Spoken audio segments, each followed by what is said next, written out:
Bismillah. Assalamualaikum warahmatullahi wabarakatuh. Alhamdulillahirrabbilalamin. Wabihi nasta'in. Wassalatu wassalamu ala asrafil anbiya'i wal mursalin, wa ala alihi wa ashabihi wa man tabi'ahum bi ihsanin ila yaumiddin. Fa inna asdaqal hadisi kitabullah wa khairal hadi hadi Muhammad sallallahu alaihi wasallam, wa syarrul umuri muhdatsatuha, fa inna kulla muhdatsatin fi dini bid'ah wa kulla bid'atin dhalalah wa kulla dhalalatin finnar. Qala Allah tabaraka wa ta'ala fi kitabihil karim, ya ayyuhalladzina amanu taqullaha haqqa tuqatih wa la tamutunna illa wa antum muslimun. Wa qala jalla fi ula, ya ayyuhan nasu taqu rabbakumul ladzi khalaqakum min nafsin wahidah wa khalaqa minha zawjaha wa batha minhuma rijalan katsiran wa nisaa'a wattaqullaha alladzi tasaaluna bihi wal arham innallaha kana 'alaikum raqiba.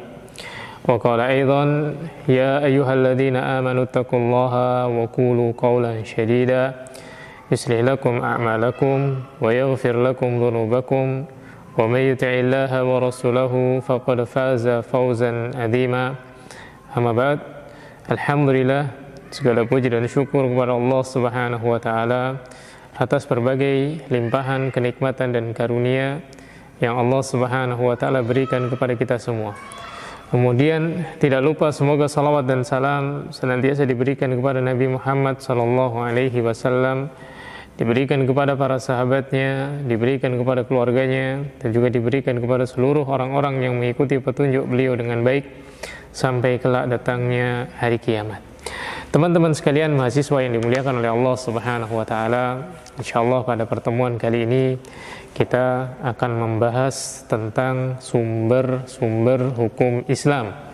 Dan kewajiban seorang muslim adalah tunduk dan patuh serta menerima semua ketetapan Allah Subhanahu wa taala. Allah Subhanahu wa taala telah menjadikan Islam agama yang sempurna. Allah Subhanahu wa taala telah menjadikan Islam agama yang Allah Subhanahu wa taala ridhoi. Allah Subhanahu wa taala telah menjadikan Islam sebagai agama kita, yang dengannya Allah Subhanahu wa taala muliakan kita di antara umat-umat yang lainnya. Kemudian jemaah sekalian yang dimuliakan oleh Allah Subhanahu wa taala, teman-teman mahasiswa, semoga Allah Subhanahu wa taala senantiasa merahmati kita semua. Allah Subhanahu wa taala setelah menjadikan Islam sebagai syariat yang sempurna, maka Allah Subhanahu wa taala memerintahkan kepada kita untuk mengamalkan dan merealisasikan Islam di dalam seluruh tatanan kehidupan kita. Allah Subhanahu wa taala telah menyebutkan udkhulu fis-silmi kafah, masuklah kalian ke dalam Islam secara keseluruhan. Maka di sini ada perintah dari Allah Subhanahu wa taala untuk menjadikan syariat Islam, untuk menjadikan hukum-hukum Allah Subhanahu wa taala sebagai tatanan kehidupan kita semua. Dan dari mana kita mengetahui ini perintah, ini larangan, ini ketetapan yang Allah tetapkan? Maka kita harus mengetahui sumber-sumber dari hukum Islam, sehingga kita bisa mengetahui hukum-hukum yang Allah Subhanahu wa taala tetapkan tersebut. Sebelum kita menjelaskan tentang sumber-sumber hukum Islam, maka alangkah baiknya kita mengetahui terlebih dahulu apa yang dimaksud dengan hukum Islam. Pengertian dari hukum Islam, hukum secara bahasa artinya adalah ketetapan atau keputusan. Ini hukum arti secara bahasa, yaitu hukum artinya adalah ketetapan atau keputusan. Sehingga arti dari hukum Islam adalah ketetapan atau keputusan yang ada di dalam Islam. Adapun secara istilah, arti dari hukum Islam adalah ketetapan yang Allah Subhanahu wa taala tetapkan yang berkaitan dengan perbuatan mukallaf yang dibebani syariat. Jadi mukallaf itu adalah orang yang dibebani syariat, baik berupa talab, yaitu perintah atau tuntutan, au tahir atau pilihan, au wad'in atau penetapan. Ini adalah pengertian hukum secara syar'i, yaitu semua yang Allah Subhanahu wa taala tetapkan yang berkaitan dengan perbuatan mukallaf, baik berupa talab, tahir atau wada. Yang dimaksud dengan berkaitan dengan perbuatan mukallaf adalah segala sesuatu yang berkaitan dengan perkataan maupun perbuatan, mengerjakan sesuatu, meninggalkan sesuatu. Jadi ini yang dimaksud dengan berkaitan dengan perbuatan mukallaf, yang dia ucapkan, yang dia kerjakan, yang dia lakukan atau yang dia tinggalkan. Kemudian yang dimaksud oleh mukallaf adalah seorang muslim berakal, kemudian dia sudah pada usia balik atau usia bulug, sehingga anak kecil tidak masuk dalam kategori mukallaf, kemudian orang gila juga tidak masuk dalam kategori mukallaf. Jadi mukallaf yang dimaksud di dalam istilah-istilah syar'i adalah seorang muslim balik dan dia berakal. Kemudian tolab, yang dimaksud dengan tolab adalah tuntutan atau perintah. Perintah dan larangan yang mencakup perintah wajib, perintah mustahab, atau perintah dan larangan yang mencakup perintah wajib dan perintah mustahab, atau larangan yang bersifat haram atau bersifat makruh atau dibenci. Ini tolab, yaitu perintah untuk dikerjakan dan larangan yang harus ditinggalkan. Kemudian tahyir, yang dimaksud dengan tahyir itu adanya pilihan di dalam penetapan tersebut, boleh melakukannya dan boleh tidak melakukannya. Dan ini dikenal dengan istilah mubah, sesuatu yang diizinkan atau sesuatu yang diperbolehkan. Kemudian yang dimaksud dengan wad'in, penetapan, ini adalah segala sesuatu yang Allah tetapkan di dalam suatu masalah. Apakah dia menjadi sesuatu yang sah ataukah menjadi sesuatu yang tidak sah. Jadi wada ini adalah yang Allah tetapkan antara sahih atau fasid atau batil. Para ulama menyebutkan bahwasanya hukum syar'i, para ulama menyebutkan bahwasanya hukum syar'i terbagi menjadi dua. Hukum syar'i terbagi menjadi dua, yaitu hukum taklifiyah, yang kedua hukum wad'iyah. Hal ini sebagaimana disebutkan oleh Syekh Muhammad bin Shalih Al-Utsaimin di dalam kitab Usul min Ilmil Usul, yaitu hukum itu terbagi menjadi, atau hukum syar'i terbagi menjadi dua, yaitu hukum taklifiyah dan hukum wad'iyah. Hukum taklifiyah ada 5. Yang pertama wajib, yaitu segala sesuatu yang Allah perintahkan dan sifat dari perintah tersebut adalah harus dikerjakan. Perintah wajib, jika tidak dikerjakan oleh seseorang maka dia berdosa. Ini perintah wajib. Kemudian yang kedua, mandub atau mustahab atau masnun, yaitu sesuatu yang Allah Subhanahu wa taala perintahkan namun perintah tersebut tidak sampai pada derajat wajib. Dan perintah mustahab atau sesuatu yang mustahab atau sesuatu yang mandub atau sesuatu yang masnun yang disunahkan, maka jika tidak dikerjakan orang tersebut tidak terkena beban dosa. Namun dia telah terlewat atau terluput kebaikan-kebaikan yang sangat banyak. Jadi mandub itu adalah suatu perintah, atau sunnah itu adalah suatu perintah yang perintah tersebut tidak sampai pada derajat wajib. Kemudian yang ketiga, termasuk hukum taklifi adalah haram. Artinya apa? Segala sesuatu yang Allah larang dan sifat dari larangan tersebut harus ditinggalkan. Orang yang tidak meninggalkan perkara yang haram, orang yang mengerjakan perkara yang haram, maka dia telah berdosa. Kemudian yang keempat, makruh. Apa itu makruh? Makruh adalah segala sesuatu yang Allah Subhanahu wa taala larang, namun larangan tidak sampai pada derajat haram.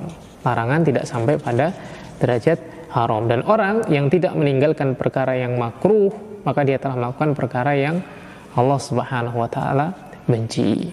Orang mengerjakan perbuatan makruh atau perkara yang dibenci Allah, berarti dia mendapatkan kebencian dari Allah Subhanahu wa taala, meskipun dia tidak sampai pada perkara yang Allah Subhanahu wa taala haramkan. Kemudian yang kelima, termasuk hukum taklifi adalah mubah, yaitu segala sesuatu yang tidak ada hubungan dengan perintah atau larangan secara zat. Artinya, mubah itu adalah segala sesuatu yang Allah Subhanahu wa taala izinkan atau segala sesuatu yang Allah Subhanahu wa taala perbolehkan. Kita tidak diperintah untuk melakukannya dan juga tidak dilarang untuk melakukannya. Ini makna dari mubah. Contohnya adalah makan kurma. Contohnya adalah makan nasi, contohnya adalah makan jagung dan yang lainnya. Ini tidak ada perintah dan tidak ada larangan. Hukum asalnya adalah mubah. Minum susu, kemudian minum madu, minum air, maka ini adalah perkara mubah secara asal. Tidak ada kaitannya dengan perintah dan tidak ada kaitannya dengan larangan. Ini hukum yang pertama atau jenis hukum yang pertama, yaitu hukum taklifiyah. Kemudian yang kedua, hukum wad'iyah. Di antara contoh hukum wad'iyah adalah sahih dan fasid. Apa itu sahih? Sahih itu lebih dikenal dengan istilah sah, kemudian fasid lebih dikenal dengan istilah tidak sah atau sesuatu yang merusak. Dan para ulama menjelaskan, yang dimaksud dengan sahih adalah sesuatu yang memiliki pengaruh atau manfaat ketika dia mengerjakan sesuatu tersebut terhadap dirinya, baik perbuatan tersebut berupa ibadah maupun akad. Kita ambil contoh. Orang yang sah sholatnya, maka dia mendapatkan manfaat dari apa yang dia lakukan. Yaitu apa? Gugur dosanya, mendapatkan pahala dari ibadahnya, dan gugur pula kewajiban yang Allah wajibkan bagi dirinya. Artinya kewajiban dia telah terpenuhi. Ini jika seseorang sholatnya sah. Kemudian contoh yang berikutnya, di dalam akad. Maka orang yang sah akad jual belinya, maka dia diperbolehkan untuk memanfaatkan sesuatu yang dia beli tersebut. Artinya dari sini dapat kita ambil faidah bahwasanya sahih atau sah adalah sesuatu yang memiliki pengaruh atau memberikan manfaat. Kepada siapa? Kepada orang yang mengerjakannya. Jadi manfaatnya itu kembali kepada dirinya atau dia bisa mengambil manfaat dari sesuatu yang dia lakukan. Ini hukum sah atau hukum wad'i yang sah. Kemudian yang kedua, fasid. Fasid adalah sesuatu yang tidak memiliki pengaruh atau tidak memiliki manfaat ketika dia mengerjakannya terhadap dirinya sendiri. Artinya apa? Dia mengerjakannya tapi nggak mendapatkan apapun, nggak diterima, nggak sah. Artinya dia dianggap seperti orang tidak melakukan apapun. Dan fasid ini masuk di dalamnya perbuatan-perbuatan yang berkaitan dengan ibadah dan juga masuk di dalamnya perbuatan-perbuatan yang berkaitan dengan akad. Contoh di dalam ibadah, orang ketika mengerjakan sholat dan sholatnya tidak sah, maka dia tidak mendapatkan pengaruh dari ibadah sholat yang dia lakukan. Artinya apa? Dosanya tidak gugur, kewajibannya juga tidak gugur, dan dia juga tidak mendapatkan pahala. Artinya dia nggak mendapatkan manfaat dari apa yang dia lakukan. Artinya sama saja antara dia mengerjakan atau tidak mengerjakan, karena tidak sah, tidak diterima. Kemudian contoh di dalam akad, jika seseorang melaksanakan akad transaksi jual beli dan akad transaksi jual belinya ini tidak sah, maka dia tidak diperbolehkan memanfaatkan apa yang menjadi hasil dari transaksi jual belinya tadi. Ini penjelasan dari hukum-hukum wad'iyah. Jadi hukum wad'iyah para ulama menyebutkan di sana ada dua contoh, yaitu sahih dan fasid, sah dan tidak sah. Tidak sah, sah dan tidak sah. Sah adalah yang memberikan manfaat, sedangkan tidak sah adalah yang dia tidak mendapatkan manfaat dari apa yang dia lakukan atau tidak bisa memberikan manfaat kepada orang yang melakukan sesuatu tadi. Ini gambaran mudahnya. Orang sholatnya sah berarti dia mendapatkan manfaat dari sholatnya, yaitu kewajibannya gugur. Artinya ada efek ketika dia mengerjakan sesuatu tersebut. Adapun yang fasid, yang rusak, yang tidak sah, maka mengerjakan sesuatu, tidak mengerjakan sesuatu sama saja. Dia nggak mendapatkan manfaat apapun. Dia harus mengerjakan ulang sehingga ibadah atau muamalahnya sah. Ini pembagian dari hukum-hukum Islam. Kemudian sumber hukum Islam. Allah Subhanahu wa taala telah mewajibkan kita semua sebagai kaum muslimin diwajibkan oleh Allah Subhanahu wa taala untuk mengaplikasikan syariat Islam di seluruh tatanan dan aspek kehidupan kita, baik masalah ibadah maupun masalah muamalah. Allah Subhanahu wa taala telah berfirman di dalam surat Al-Ahzab ayat yang ke-36, "Wa ma kana lil mu'minin wala mu'minatin idza qadallahu wa rasuluhu amran ay yakuna lahum khiyaratun min amrihim. Wa may ya'sillaha wa rasulahu faqad dhalla dhalalan mubina." Al-Ahzab ayat yang ke-36. Dan tidaklah patut bagi laki-laki yang beriman Dan tidak pula bagi perempuan yang beriman kepada Allah dan beriman kepada Rasulnya, apabila Allah dan Rasulnya telah menetapkan suatu ketetapan, kemudian dia mencari pilihan bagi mereka yang lain tentang urusan mereka. Kemudian Allah Subhanahu wa taala menyebutkan, "Wa may ya'sillaha wa rasulahu faqad dhalla dhalalan mubina." Dan barang siapa yang mendurhakai Allah Subhanahu wa taala dan Rasulnya, dia tidak taat kepada Allah Subhanahu wa taala dan tidak taat kepada Rasulnya, enggak mau menjalankan perintah Allah, enggak mau menjalankan perintah Rasulnya, tidak mau mengerjakan ketetapan-ketetapan yang Allah tetapkan dan juga tidak mau mengerjakan ketetapan-ketetapan yang Rasulullah SAW sampaikan, faqad dhalla dhalalan mubina. Maka dia telah sesat dengan kesesatan yang nyata. Allah Subhanahu wa taala juga menyebutkan di dalam surat Al-Baqarah ayat yang ke-208. Ya ayyuhalladzina amanu, wahai orang-orang yang beriman, udkhulu fis silmi kafah. Masuklah kalian ke dalam Islam secara keseluruhan, semuanya. Jadi jangan setengah-setengah. Enggak boleh seorang muslim, wah saya terima Islam sebagian aja lah, saya puasa doang enggak sholat. Saya sholat doang nggak puasa. Saya zakat aja nggak sholat nggak puasa. Udah nggak apa-apa, saya sholat, saya puasa, nggak mau haji, nggak mau zakat. Enggak. Udkhulu fis silmi kafah, masuk Islam secara keseluruhan. Artinya semua syariat Islam amalkan, kerjakan, jangan dipilih-pilih. Jangan diterima sebagian dan ditinggalkan sebagian. Jangan diterima sebagian dan ditolak sebagian. Allah Subhanahu wa taala memerintahkan udkhulu fis silmi kafah, masuklah kalian ke dalam Islam secara keseluruhan. Wala tattabi'u khutuwati syaitan. Dan janganlah kalian mengikuti jalan-jalan setan. Innahu lakum aduwwum mubin. Karena sesungguhnya setan itu bagi kalian adalah musuh yang sangat jelas dan nyata. Ibnu Jarir At-Tabari, semoga Allah Subhanahu wa taala memberikan rahmat dan karunia-Nya kepada beliau, menjelaskan tentang makna ya ayyuhalladzina amanu udkhulu fis silmi kafah. Masuklah orang mukmin, jalankan syariat Islam semuanya, masuklah dan benarkan semua yang Allah Subhanahu wa taala sampaikan, semua yang Rasulullah SAW sampaikan, baik perkataan maupun perbuatan, dan tinggalkanlah mengikuti jalan-jalan setan. Jangan sekali-kali engkau mengikuti jalan setan, jejak-jejak setan. Kenapa? Karena setan itu adalah yang paling nyata menampakkan permusuhan kepada kita semua. Dan jalan setan semuanya itu dilarang untuk diikuti. Kenapa? Karena jalan-jalan setan ini menyelisihi syariat Islam. Maka Allah Subhanahu wa taala memerintahkan kepada kita untuk berjalan di atas jalan Islam saja. Jangan pernah sekali-kali mengikuti jalan yang diarahkan oleh setan. Maka di dalam menerapkan syariat Islam seluruhnya, Allah telah memerintahkan kita untuk menerapkan semua syariat Islam di dalam kehidupan kita. Maka di dalam menerapkan syariat Islam seluruhnya di setiap sisi kehidupan kita, kita harus mengetahui apakah dia benar-benar syariat Islam ataukah bukan. Dari mana kita mengetahui?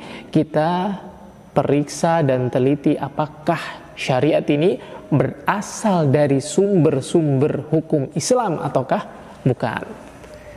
Ibadah yang kita jumpai apakah benar-benar dari Islam ataukah bukan, maka kita lihat apakah dia memiliki dalil, memiliki dasar yang merupakan sumber dari hukum Islam, sehingga bisa dikatakan wah ini diperintahkan, ini dilarang. Maka para ulama menjelaskan di antara yang disebutkan oleh Syekh Al-Khail di dalam kitab Masadir Dinul Islami, maka beliau menyebutkan bahwasanya sumber dari hukum Islam itu ada 4. Jadi sumber-sumber dari hukum Islam yang beliau sebutkan dalam kitab tersebut ada 4. Yang pertama yang disebutkan adalah Al-Quran. Dan Al-Quran adalah kalamullah, wahyu yang Allah Subhanahu wa taala turunkan kepada Nabi SAW, yang mana Al-Quran diawali dengan surat Al-Fatihah dan diakhiri dengan surat An-Nas. Al-Quran adalah kalamullah. Al-Quran bukan makhluk. Al-Quran Allah Subhanahu wa taala turunkan kepada Nabi SAW sebagai wahyu yang disampaikan kepada kita semua. Allah Subhanahu wa taala memerintahkan kepada Rasulullah SAW untuk menyampaikan Al-Quran kepada kita semua.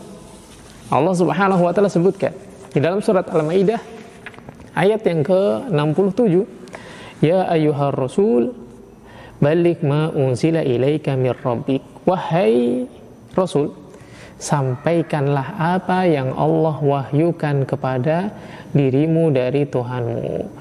Fa illam taf'al fama balaghta risalatahu. Jika engkau tidak mengerjakannya, artinya apa? Jika engkau tidak menyampaikannya, maka fama balaghta risalatahu. Kamu tidak menyampaikan amanat dari Allah Subhanahu wa taala. Kemudian Allah Subhanahu wa taala mengatakan, wallahu ya'simuka minan nas. Allah menjagamu dari manusia. Allah akan menjagamu dari keburukan manusia. Sampaikan, jangan takut. Apapun yang Allah Subhanahu wa taala turunkan, sampaikan semuanya. Allah merintahkan kepada Rasulullah SAW untuk menyampaikan Al-Quran kepada kita semua. Dan Allah Subhanahu wa taala berkata kepada Rasulullah SAW, enggak usah takut, sampaikan saja. Kenapa? Allah akan menjagamu dari gangguan manusia. Kemudian Allah Subhanahu wa taala menyebutkan, innallaha la yahdil qaumal kafirin. Dan sesungguhnya Allah Subhanahu wa taala tidak memberi petunjuk kepada orang-orang yang kafir. Petunjuk dan hidayah itu datangnya dari Allah Subhanahu wa taala. Petunjuk dan hidayah ini Allah Subhanahu wa taala berikan kepada siapapun yang Allah Subhanahu wa taala kehendaki. Dan Allah Subhanahu wa taala menjadikan Al-Qur'an sebagai sebab orang mendapatkan petunjuk. Maka Allah Subhanahu wa taala memerintahkan kepada Nabi Muhammad SAW untuk menyampaikan wahyu yang Allah turunkan kepadanya kepada kita semua. Tidak boleh bagi seorang nabi atau seorang rasul dia tidak menyampaikan wahyu yang Allah Subhanahu wa taala berikan kepadanya. Dan Al-Qur'an adalah merupakan sumber utama dari agama Islam. Sumber utama dan yang paling utama. Tidak ada satupun kesalahan yang ada di dalam Al-Quran. Dan tidak ada satupun ayat di dalam Al-Quran yang memerintahkan kita untuk melakukan keburukan, memerintahkan kita untuk melakukan kebatilan, memerintahkan kita untuk melakukan kezaliman. Allah Subhanahu wa taala telah berkata di dalam hadis qudsi, Rasulullah SAW menyebutkan, Allah Subhanahu wa taala berkata, ya ibadi inni haramtu dzulma ala nafsi faja'altuhu bainakum muharraman fala tadhalamu. Wahai hamba-hambaku, sesungguhnya aku mengharamkan kezaliman atas diriku, maka aku jadikan zalim pun haram bagi diri kalian. Allah Subhanahu wa taala mengharamkan kezaliman bagi dirinya, maka tidak ada satupun dari ayat-ayat Al-Qur'an yang memerintahkan manusia untuk berbuat zalim. Allah Subhanahu wa taala meniadakan sifat zalim bagi dirinya. Artinya Allah ini tidak boleh bersikap zalim dan enggak akan pernah Allah bersikap zalim.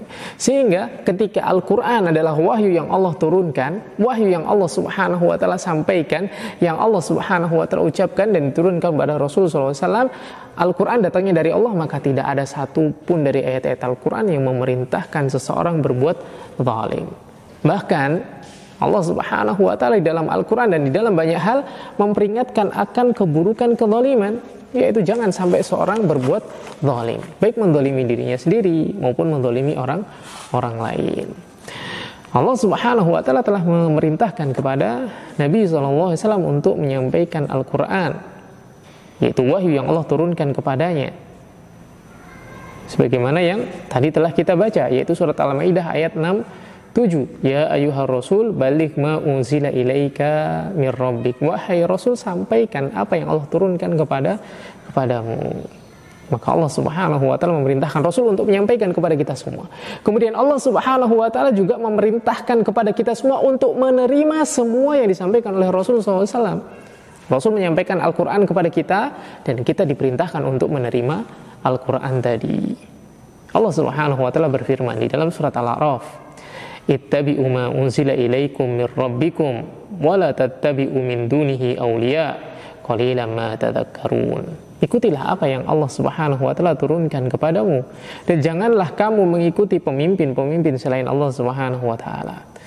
Qalilan ma tadhakkarun. Maka ketahuilah amat sangat sedikit kamu mengambil pelajaran dari Allah Subhanahu wa taala, mengambil pelajaran dari ayat-ayat Allah Subhanahu wa taala. Allah Subhanahu wa taala memerintahkan kita untuk tunduk dan patuh. Allah Subhanahu wa taala memerintahkan kepada kita untuk mengikuti semua yang Allah Subhanahu wa taala wahyukan.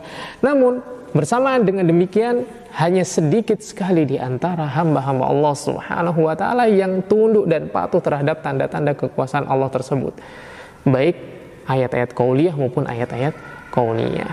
Allah Subhanahu wa taala memerintahkan kita di dalam Al-Qur'an, wa aqimis shalah, misalkan, dan dirikanlah salat. Kemudian Allah Subhanahu wa taala memerintahkan wa atuz zakah, bayarkan zakat. Maka berapa di antara sekian banyak manusia yang mengerjakan salat? Berapa banyak di antara sekian banyak manusia yang mengerjakan atau membayar zakat? Kemudian Allah Subhanahu wa taala juga menyebutkan, ya ayyuhalladzina amanu kutiba alaikumusiyam kama kutiba alal ladzina min qablikum la'allakum tattaqun. Wahai manusia, wahai orang-orang yang beriman, Allah telah mewajibkan kepada kalian puasa sebagaimana Allah Subhanahu wa taala mewajibkan kepada orang-orang sebelum kalian berpuasa. Perintah puasa jelas disampaikan kepada kita semua. Tapi berapa banyak di antara manusia yang berpuasa mengikuti perintah Allah Subhanahu wa taala? Kemudian Allah Subhanahu wa taala mengatakan la taqnatu min rahmatillah. Jangan kalian berputus asa dari rahmat Allah.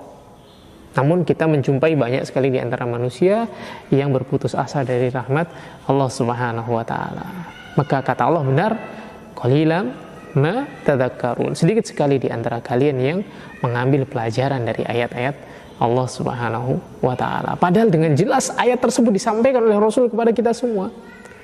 Sudah sangat jelas ayat tersebut difahami oleh kita semua. Namun terkadang banyak sekali di antara manusia meskipun dia telah mendengar ayat Al-Qur'an, dia tidak menerimanya, tidak mengambil pelajaran darinya. Dan Allah telah menyebutkan hal tersebut di dalam surat Al-A'raf ayat yang ke-3. Allah merintahkan kita untuk mengikuti Al-Qur'an. Namun amat sangat sedikit orang-orang yang benar-benar mau mengikuti Al-Qur'an. Allah Subhanahu wa taala juga dengan jelas telah melarang kita semua mengikuti hawa nafsu dan memerintahkan kita untuk menjadikan Al-Quran sebagai landasan hukum. Allah Subhanahu wa taala telah menjelaskan wa anzalna ilaikal kitaba bil haqq musaddiqan lima baina yadayhi minal kitabi wa muhaiminan alaihi fahkum bainahum bima anzalallah wala tattabi ahwa'ahum amma ja'aka minal haq likullin ja'alna minkum sir'atan wa minhaja walau sya'allahu laja'alakum ummatan wahidah walakin liyabluwakum fima atakum fastabiqul khairat ilallahi marji'ukum jami'a fayunabbi'ukum bima kuntum fihi tahtalifun. Allah Subhanahu wa taala menyebutkan di dalam surat Al-Maidah ayat yang ke-48. Allah Subhanahu wa taala menyebutkan, dan kami telah turunkan kepadamu Al-Qur'an dengan membawa kebenaran. Al-Qur'an Allah turunkan kepada kita, isinya adalah kebenaran. Tidak ada satupun kebohongan yang ada di dalam Al-Qur'an. Tidak ada satupun keburukan yang ada di dalam Al-Qur'an. Kemudian Al-Quran ini membenarkan apa yang sebelumnya, yaitu kitab-kitab yang Allah Subhanahu wa taala turunkan sebelumnya, baik Taurat, baik Injil, baik Zabur. Maka Allah Subhanahu wa taala menjadikan Al-Quran sebagai penghukum yang membenarkan kitab-kitab sebelumnya. Wahkum bainahum bima anzalallah. Maka putuskanlah perkara-perkara, berhukumlah kalian sebagaimana Allah Subhanahu wa taala turunkan Al-Qur'an. Fahkum bainahum bima anzalallah. Maka berhukumlah kamu sebagaimana yang Allah Subhanahu wa taala turunkan. Wala tattabi ahwa'ahum amma ja'aka minal haq. Dan janganlah engkau mengikuti hawa nafsu. Engkau lebih memilih hawa nafsu, jangan sampai hal tersebut terjadi. Allah telah menurunkan Al-Qur'an, di dalamnya ada hukum, yang mana hukum ini kita diperintahkan untuk mengikutinya. Dan Allah memerintahkan kita untuk berhukum dengan hukum tersebut di dalam kehidupan sehari-hari kita. Maka jangan kita mengikuti hawa nafsu kemudian meninggalkan kebenaran. Walikullin ja'alna minkum sir'atan wa minhaja. Dan kami telah turunkan dan telah kami jadikan minkum di antara kalian sir'atan wa minhaja, aturan dan jalan yang terang menerang. Allah Subhanahu wa taala telah menjadikan syariat kita itu jelas dan menjadikan setiap umat itu memiliki syariat, dan syariat Islam adalah syariat yang jelas, syariat yang mudah. Maka jangan sampai kita tinggalkan syariat tersebut. Allah Subhanahu wa taala kemudian menyebutkan walau sya'allah la ja'alakum ummatan wahidah. Kalau seandainya Allah Subhanahu wa taala menghendaki, maka Allah Subhanahu wa taala bisa menjadikan kita semua menjadi satu umat saja. Kalau Allah menghendaki semuanya jadi satu umat, bisa saja. Akan tapi liyabluwakum fima atakum. Akan tapi di sana ada perselisihan, ada perpecahan. Ada yang ikut A, ada yang ikut B. Untuk apa? Untuk ujian bagi kita semua. Ujian apa? Ujian hidayah yang Allah Subhanahu wa taala berikan kepada kita semua. Ujian dari tatkala Allah Subhanahu wa taala menurunkan Al-Qur'an. Apakah kita mengikuti Al-Qur'an ataukah mengikuti selain dari Al-Qur'an? Fastabiqul khairat. Berlomba-lombalah dalam melakukan kebaikan. Ilallahi marji'ukum jami'a. Kepada Allah kalian akan dikumpulkan dan dikembalikan semuanya. Fa yunabbi'ukum bima kuntum fihi tahtalifun. Kemudian kalian semua akan digambarkan atau diberitahukan tentang segala sesuatu yang dulu kalian berselisih di dalamnya. Allah memerintahkan kita untuk ikut Al-Qur'an. Jangan ikut selain Allah Subhanahu wa taala. Kenapa sih terjadi perselisihan si A begini, si B begitu, si C seperti ini? Kenapa sih kelompok fulan mengatakan Islam begini dan begitu, kelompok C mengatakan Islam begini dan begitu, kelompok B mengatakan Islam begini dan begitu? Syariat yang benar adalah seperti ini, syariat yang benar seperti ini, jangan seperti itu salah. Kenapa ada perbedaan semuanya? Ustadz Fulan bilang seperti ini, seperti itu. Ustadz Fulan bilang seperti ini, seperti itu. Kiai Fulan bilang begini dan begitu. Kiai Fulan bilang begini dan begitu. Kenapa ada perbedaan dan tidak terjadi kesatuan di dalam hal tersebut? Maka kata Allah Subhanahu wa taala, Allah itu sebenarnya mampu menjadikan mereka semua itu satu perkataan dan satu pendapat. Namun adanya perbedaan-perbedaan yang ada itu adalah sebagai ujian bagi kalian. Ujian apa? Ujian keimanan, ujian ketundukan, ujian kepatuhan. Siapa di antara kalian semua yang patuh kepada Allah? Allah telah menurunkan Al-Quran. Allah memerintahkan kalian untuk mengikuti Al-Quran. Siapa di antara kalian yang ikut Al-Quran? Dan siapa yang ikut perkataan fulan dan meninggalkan Al-Quran? Ini di antara hikmah kenapa Allah Subhanahu wa taala menjadikan di sana ada perbedaan-perbedaan yang ada. Ini sebagai ujian bagi kita semua. Siapa yang benar-benar ikut petunjuk? Siapa yang benar-benar ikut hidayahnya Allah Subhanahu wa taala? Siapa yang benar-benar menjadikan Al-Quran sebagai hukum di dalam kehidupannya? Dan orang yang mengikuti Al-Quran, dia tidak akan pernah terjatuh ke dalam kesalahan. Orang selama dia berpegang teguh dengan Al-Quran, dia tidak pernah terjatuh ke dalam kesalahan. Kenapa? Karena Al-Quran Allah Subhanahu wa taala jaga. Selagi dia memahami dan mempelajari Al-Quran dengan benar sesuai dengan yang diajarkan oleh Rasulullah SAW, dia nggak akan pernah tersesat. Karena Nabi SAW menyebutkan bahwasanya aku tinggalkan untuk kalian itu dua hal yang kalian tidak akan pernah tersesat selamanya jika berpegang dengan keduanya, yaitu kitabullah, Al-Quran, wa sunnati, dan sunnah Nabi SAW. Al-Quran terjaga dari segala kesalahan. Kenapa? Karena Allah Subhanahu wa taala yang menjaga langsung Al-Quran. Al-Quran ini sifatnya tidak pernah berubah hukumnya. Dari dulu sampai sekarang tetap. Dari zaman Rasulullah SAW sampai zaman kita sekarang, Al-Quran itu sama yang dibaca. Dan Al-Quran dimulai dari surat Al-Fatihah ditutup dengan surat An-Nas. Dari Nabi SAW sampai sekarang sama semuanya. Hukum berpuasa yang ada dalam Al-Quran di zaman Nabi SAW dengan hukum tentang berpuasa yang ada di zaman kita sama. Perintah untuk beriman kepada Allah Subhanahu wa taala di dalam Al-Quran pada zaman Rasulullah SAW dan perintah beriman kepada Allah pada zaman kita sekarang sama di dalam Al-Quran. Maka Al-Quran ini sama, tetap, terus terjaga. Dan Allah Subhanahu wa taala di dalam surat Al-Hijr ayat yang ke-9 telah menyebutkan, inna nahnu nazzalna dzikra wa inna lahu lahafidun. Sesungguhnya kami yang menurunkan Al-Quran dan kamilah yang akan menjaganya. Al-Quran ini adalah sesuatu yang kalamullah, perkataan Allah yang terus-menerus terjaga keasliannya. Karena Allah Subhanahu wa taala yang menjaganya. Maka orang yang berpegang teguh dengan Al-Quran, dia tidak akan pernah tersesat selama-lamanya. Orang yang menjadikan Al-Quran sebagai sumber hukum di dalam dia beragama, maka dia tidak akan tersesat sebagaimana disebutkan oleh Nabi SAW. Allah Subhanahu wa taala juga menjelaskan di dalam surat An-Nisa, afala yatadabbaruna al-Quran, tidakkah manusia itu mau mentadabburi Al-Quran? Kenapa?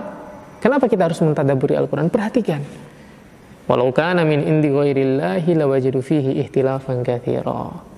Pelajari, tadabburi Al-Quran, kamu akan tahu kalau seandainya Al-Quran ini datang dari selain Allah, maka kamu akan mendapatkan di dalamnya perselisihan yang sangat banyak. Akan tapi Al-Quran ini datangnya dari Allah Subhanahu wa Ta'ala. Allah wahyukan kepada Nabi SAW, sehingga apa? Kamu gak akan pernah menjumpai ada kesalahan di dalam Al-Quran.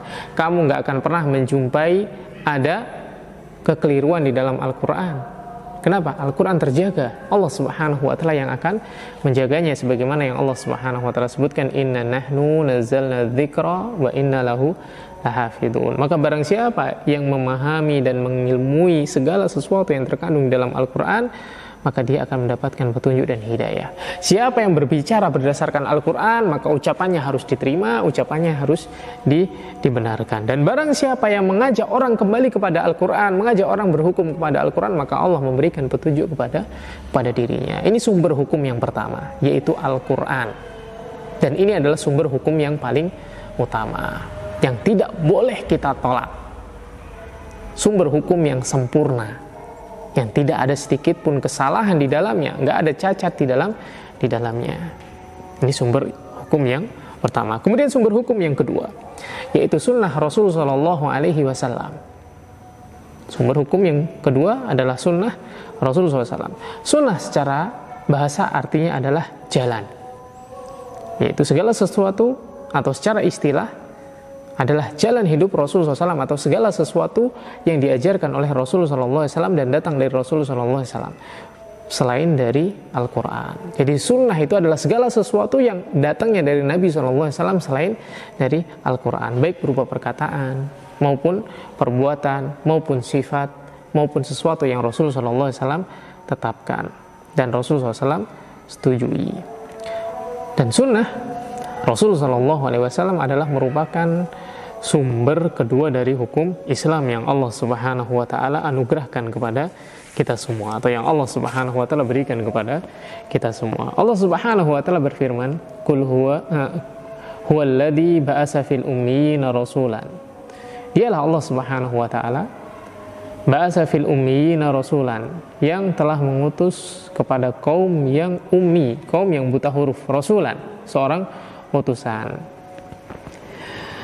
Yatlu alaihim ayatihi, yang membacakan kepada mereka ayat-ayat Allah Subhanahu wa Ta'ala, wa yuzakkihim, dan membersihkan, mensucikan mereka, wa yu'allimuhumul kitaba wal hikmah, dan mengajarkan kepada mereka Alkitab dan Al-Hikmah, wa in kanu min qablu lafi dhalalim mubin.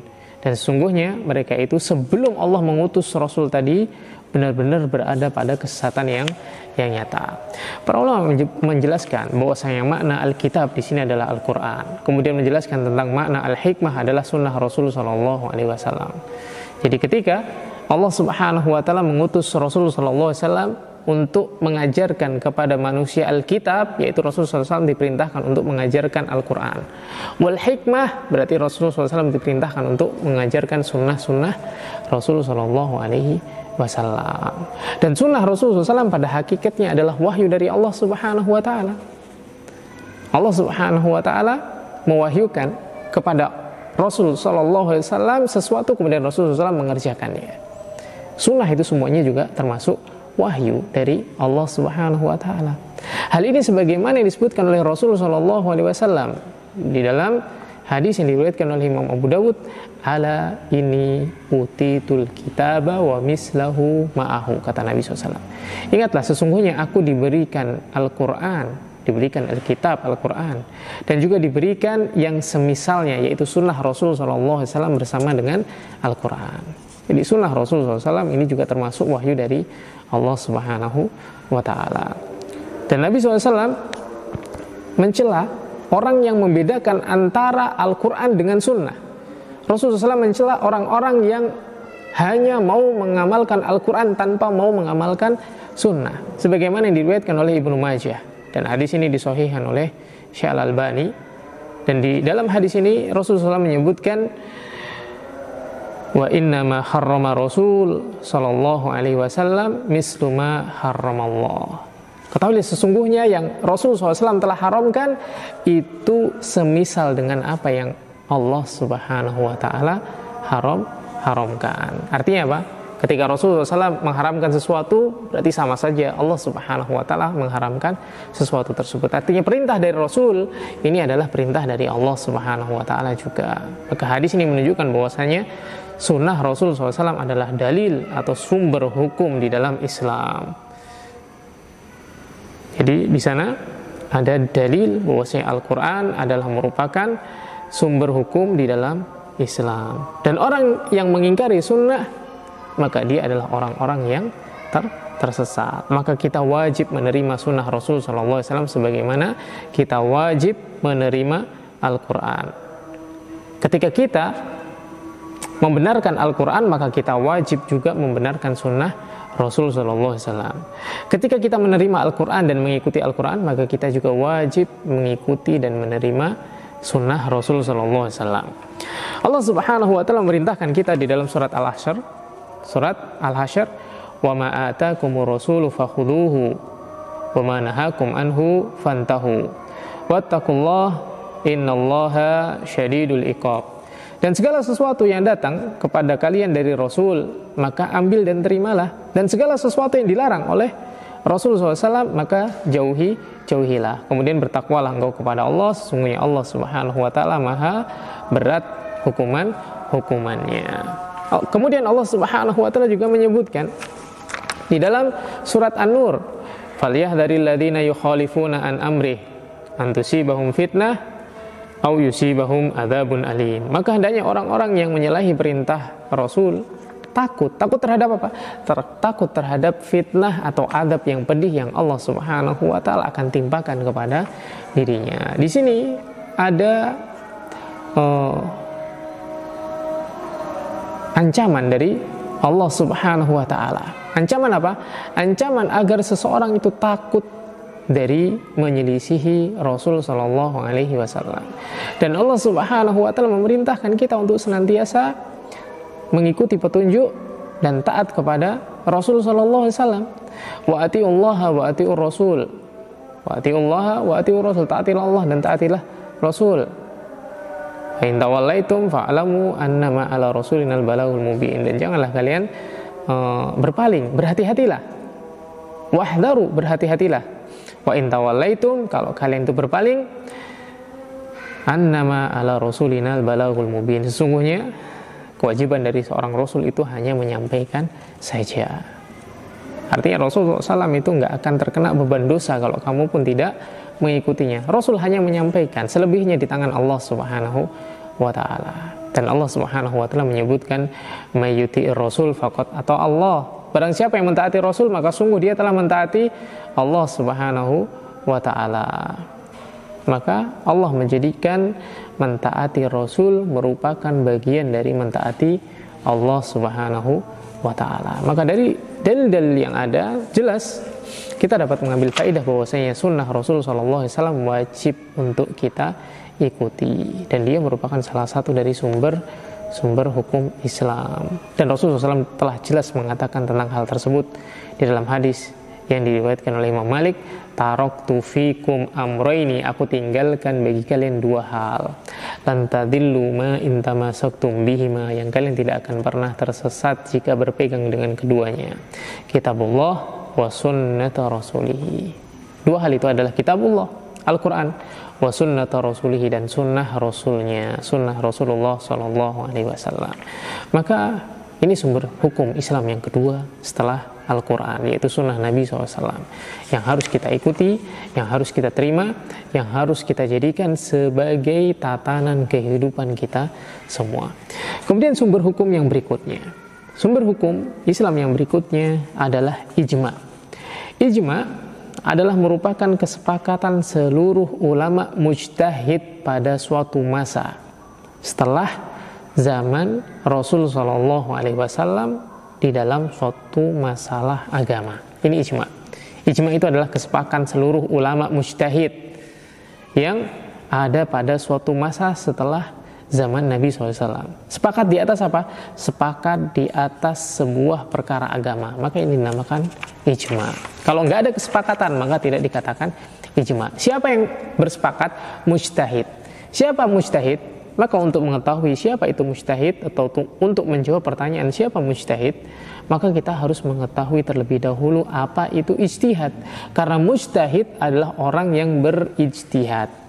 Ijtihad adalah seseorang, atau ijtihad adalah mencurahkan semua kemampuan untuk mengetahui hukum syar'i. Ini namanya ijtihad.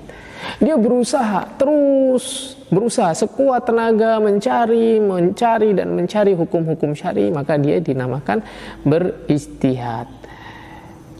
Maka berijtihad ini tidak serta-merta, wah saya berijtihad, bukan. Dia harus mengetahui tata bahasa, harus mengetahui nasih dan mansuh, dia harus mengetahui kaidah-kaidah dasar-dasar memahami dalil, harus memiliki alat-alat itu semua sehingga dia bisa mengambil faidah dari Al-Quran dan Sunnah. Kemudian dia berijtihad darinya. Maka ijtihad adalah seorang mencurahkan semua kemampuan untuk mengetahui hukum syar'i. Adapun seorang yang mencurahkan semua kemampuannya, orangnya, pelakunya, ini disebut sebagai mujtahid. Maka jika para mujtahid telah bersepakat di dalam suatu masalah yang berkaitan dengan urusan agama, maka telah terjadi ijma.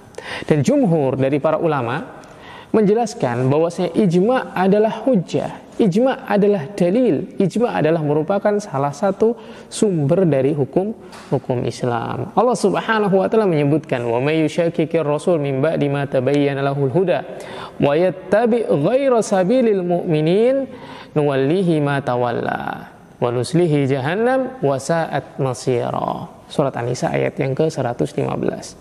Dan barang siapa yang menentang Rasul, wa may yushakkikir rasul min ba'di ma tabayyana lahul huda, setelah jelas dan nampak bagi dirinya petunjuk, wa yattabi' ghaira sabilil mu'minin, kemudian dia mengikuti jalan selain dari jalan orang-orang yang beriman,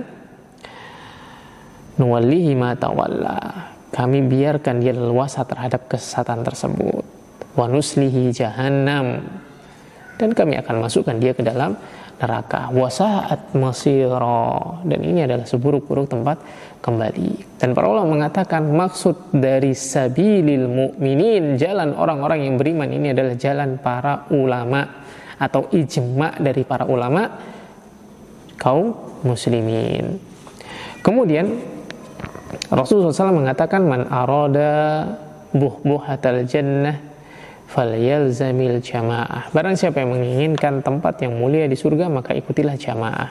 Yang dimaksud jamaah di sini disebutkan oleh para ulama adalah jamaatul muslimin, di atas kesepakatan dari kaum muslimin. Maka ini jelas menunjukkan bahwasanya ijma ini hukumnya adalah hujjah, dan dia merupakan salah satu dalil dari dalil-dalil Islam, merupakan salah satu sumber dari sumber-sumber Islam, sumber-sumber hukum Islam.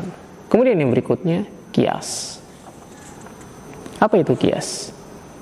Jumhur ulama menjelaskan bahwasanya qiyas adalah merupakan salah satu dari sumber-sumber hukum Islam.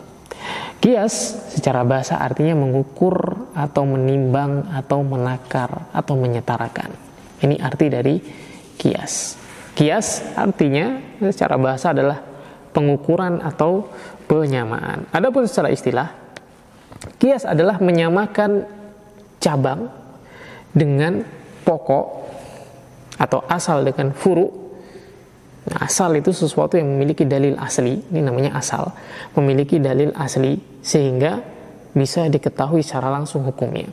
Sedangkan furu atau cabang ini yang nggak ada dalilnya, yang kita pengen tahu hukumnya, maka di sana orang mengkiaskan atau menyamakan yang furu, yang cabang dengan yang asal di dalam suatu masalah, dikarenakan terkumpulnya sebab yang sama di antara keduanya. Jadi antara usul atau di antara furu, di antara cabang dengan asal dengan pokok ini memiliki kesamaan sehingga bisa ditarik hukum yang sama. Qiyas ini memiliki rukun yang harus dipenuhi. Jadi tidak bisa terjadi qiyas kalau tidak terpenuhi rukun-rukun berikut. Yang pertama, adanya asal, adanya pokok, adanya sesuatu yang memiliki hukum asli, yang memiliki hukum yang bersumber dari Al-Quran dan Sunnah, sehingga dia bisa dijadikan sebagai landasan perbandingan.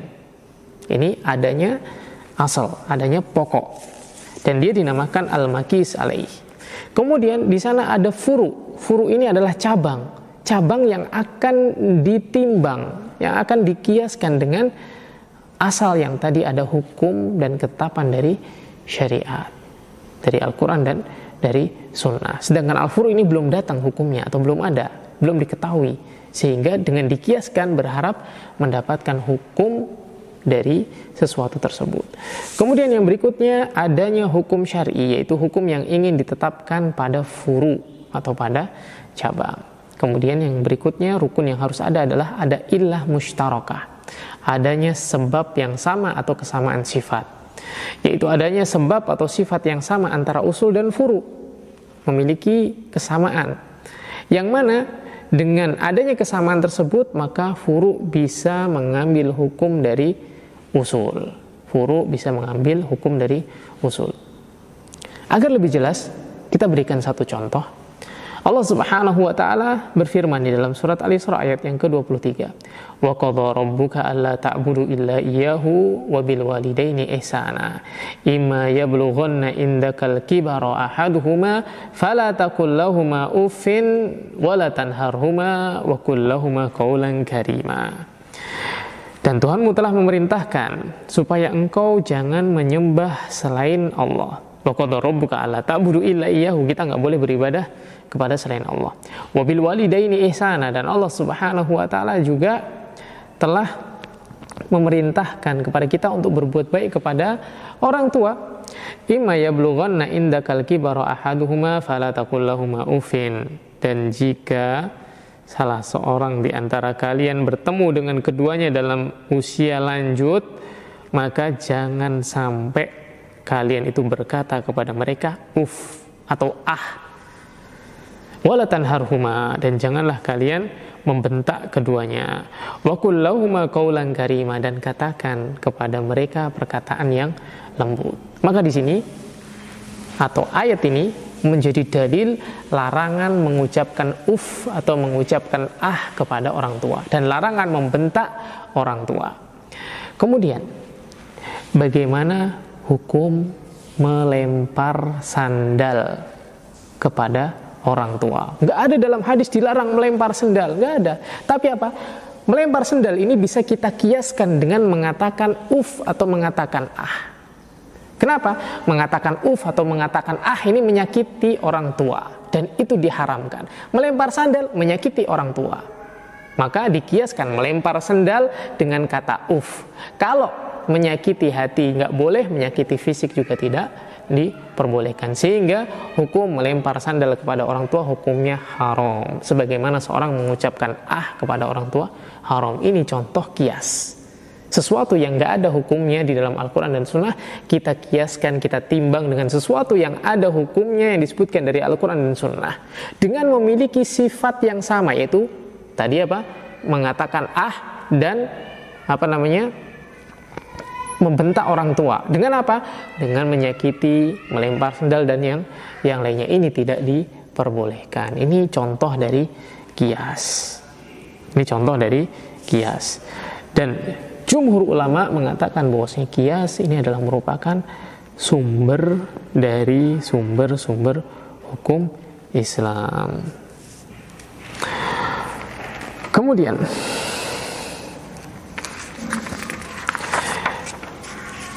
ada di antara para ulama yang menambahkan athar atau riwayat yang datang dari para sahabat Rasul SAW sebagai dasar atau sumber hukum Islam. Maka dalam hadis yang diriwayatkan oleh Imam Tirmidzi, Nabi SAW mengatakan, akan datang kepada umatku sesuatu yang telah datang kepada Bani Israel, seperti sejajarnya sendal dengan sendal. Artinya apa? Umat ini nanti akan datang sesuatu yang datang juga kepada kaum Bani Israel. Sehingga apabila di antara mereka, yaitu di antara Bani Israel itu, ada yang mereka menggauli ibu kandungnya sendiri, maka akan ada di umat ini yang menggauli ibu kandungnya sendiri secara terang-terangan. Maka sesungguhnya Bani Israel itu terpecah menjadi 72 golongan. Dan umatku ini nanti akan terpecah menjadi 73 golongan. Semuanya masuk di dalam neraka kecuali satu golongan. Para sahabat radhiyallahu ta'ala anhum pun bertanya kepada Nabi SAW, siapa mereka wahai Rasul? Siapa yang satu orang ini yang masuk surga? Yang 72 semuanya masuk neraka, siapa satu golongan tadi? Maka Nabi SAW mengatakan, mereka itu adalah orang-orang yang berada di atas jalan yang aku tempuh dan juga para sahabatku. Nabi SAW mengatakan, ma'ana alaihi wa ashabi, yaitu orang yang mengikuti sunnahku dan para sahabat-sahabatku. Artinya ini menunjukkan dalil bahwasanya perkataan sahabat atau riwayat yang datang dari sahabat Rasulullah SAW ini bisa dijadikan sebagai hujjah atau bisa dijadikan sebagai dalil, jadi sumber dari sumber hukum Islam atau salah satu dari sumber-sumber hukum Islam. Jadi perkataan sahabat bisa menjadi dalil. Perkataan maupun perbuatan sahabat radhiyallahu ta'ala anhu bisa menjadi hujjah atau menjadi dalil yang kita jadikan sebagai sumber hukum Islam. Ini diantara sumber-sumber hukum Islam yang dijelaskan oleh para ulama. Ada 4, yaitu yang pertama Al-Quran, yang kedua sunnah, kemudian yang ketiga ijma, kemudian yang keempat qiyas. Dan di sana ada yang menambahkan perkataan maupun perbuatan para sahabat radhiyallahu ta'ala anhu. Kemudian jamaah mahasiswa yang dimuliakan oleh Allah Subhanahu wa ta'ala, teman-teman sekalian yang dirahmati Allah Subhanahu wa ta'ala, Allah Subhanahu wa ta'ala setelah menjelaskan kepada kita semua tentang hukum-hukumnya, Allah Subhanahu wa ta'ala menjelaskan kepada kita semua syariat-syariatnya, Rasulullah SAW menjelaskan kepada kita semua sunnah-sunnah yang beliau ajarkan dan wahyu yang Allah Subhanahu wa ta'ala turunkan. Maka wajib bagi kita semua untuk mengikuti semua hukum-hukum yang ada, semua syariat-syariat yang ada di dalam Islam. Maka seorang muslim wajib, dia nggak punya pilihan lain selain apa? Mengikuti Allah Subhanahu wa ta'ala dan mengikuti Rasul sallallahu alaihi wasallam. Seorang muslim wajib tunduk dan patuh, wajib menerima semua ketetapan Allah Subhanahu wa ta'ala. Ini sebagaimana yang Allah Subhanahu wa ta'ala sebutkan dalam surat Al-Ahzab ayat yang ke-36, maka kana lil mu'minin wala mu'minatin idza qadallahu wa rasuluhu amran ay yakuna lahum khiyaratu min amrihim. Maka tidak layak bagi orang yang beriman untuk apa? Memilih selain ketetapan Allah Subhanahu wa ta'ala. Allah telah menetapkan, Rasul telah menetapkan, maka enggak layak bagi orang yang beriman untuk memilih selain Allah dan Rasulnya. Lebih mengikuti petunjuk selain dari petunjuk Allah dan petunjuk Rasulnya. Kemudian Allah Subhanahu wa ta'ala memperingatkan, wa may ya'sillaha wa rasulahu faqad dhalla dhalalan mubina. Orang-orang yang enggak mau mengikuti petunjuk Allah, bermaksiat kepada Allah, bermaksiat kepada Rasul, enggak mau mengikuti petunjuk Rasul, faqad dhalla dhalalan mubina. Maka dia sungguh telah tersesat dengan kesesatan yang nyata. Pokoknya jelas. Orang enggak mau ikut Al-Quran, enggak mau ikut sunnah, enggak mau ikut hukum Allah Subhanahu wa ta'ala, enggak menerima hukum Allah, dia pasti orang tersesat. Allah menyebutkan hal tersebut, faqad dhalla dhalalan mubina. Maka Ibnu Katsir menjelaskan tentang makna ayat di atas adalah ayat ini bersifat umum, mencakup semua masalah. Yaitu apa? Ketika Allah telah menetapkan sesuatu, ketika Rasulullah SAW telah menetapkan sesuatu, kita nggak boleh memilih pilihan yang lain selain pilihan yang telah Allah tetapkan, selain pilihan yang telah Rasulullah SAW tetapkan. Demikian juga ketika Allah telah menentukan hukum sesuatu, Rasulullah SAW telah menentukan hukum sesuatu, maka nggak boleh bagi kita semua apa? Memilih selain yang Allah Subhanahu wa ta'ala tetapkan, selain dari yang Rasulullah SAW tetapkan. Nggak boleh kita menyelisih Allah dan menyelisih Rasul sallallahu alaihi wasallam. Kemudian perhatikan bagaimana firman Allah Subhanahu wa taala di dalam surat An-Nisa. Allah Subhanahu wa taala telah menjelaskan di dalam surat An-Nisa ayat 60 sampai ayat 65. Perhatikan baik-baik apa yang Allah Subhanahu wa taala sebutkan. Allah Subhanahu wa taala menyebutkan, alam tara ilal ladzina yas'umuna annahum amanu bima unzila ilaika wa ma unzila min qablika yuriduna ayyatahakamu ila at-taghut wa qad umiru ayyakfuru bihi wa yuridu syaitanu ayyudillahum dhalalan ba'ida wa idza qila lahum ta'alu ila ma anzalallahu wa ila ar-rasul ra'aital munafiqina yasudduna anka sududa wa kaifa idza asabathum musibah bima qaddamat aydihim thumma ja'uka yahlifuna billah in aradna illa ihsana wa taufiqa ulaika alladziina ya'lamullahu ma fi qulubihim fa'arid anhum wa'idhum wa kullahum fi anfusihim qawlan baligha wa ma arsalna min rasulin illa liyuta'a bi'idnillah walau annahum idzalamu anfusahum ja'uka fastaghfirullaha wastaghfara lahumur rasul lawajadullaha tawwabar rahima fala wa rabbika la yu'minuna hatta yuhakkimuka fima shajara bainahum thumma la yajiduna fi anfusihim harajan mimma qadaita wa yusallimu taslima. Allah Subhanahu wa taala menyebutkan, apakah kamu tidak memperhatikan orang-orang yang mengaku dirinya telah beriman kepada Allah? Apakah kamu tidak melihat orang-orang yang menyangka diri mereka itu beriman kepada Allah Subhanahu wa taala dan beriman kepada dirimu dan beriman kepada apa yang Allah Subhanahu wa taala turunkan kepada kamu dan kepada nabi-nabi sebelum kamu? Tapi dengan pengakuan mereka, yuriduna ayyatahakamu ila taghut, mereka ingin berhukum kepada selain Allah Subhanahu wa taala. Allah Subhanahu wa taala memperingatkan kita, ada di sana orang yang mengaku beriman kepada Allah, beriman kepada Rasul, beriman kepada Al-Qur'an, tapi apa? Ketika Allah menetapkan sesuatu, mereka ingin berhukum kepada hukum selain Allah Subhanahu wa taala. Dan syaitan itu menyesatkan mereka dengan penyesatan yang sejauh-jauhnya. Wa yuridu syaitan ayudillahum dhalalan ba'ida. Syaitan menginginkan mereka tersesat dengan kesesatan yang sangat jauh sekali.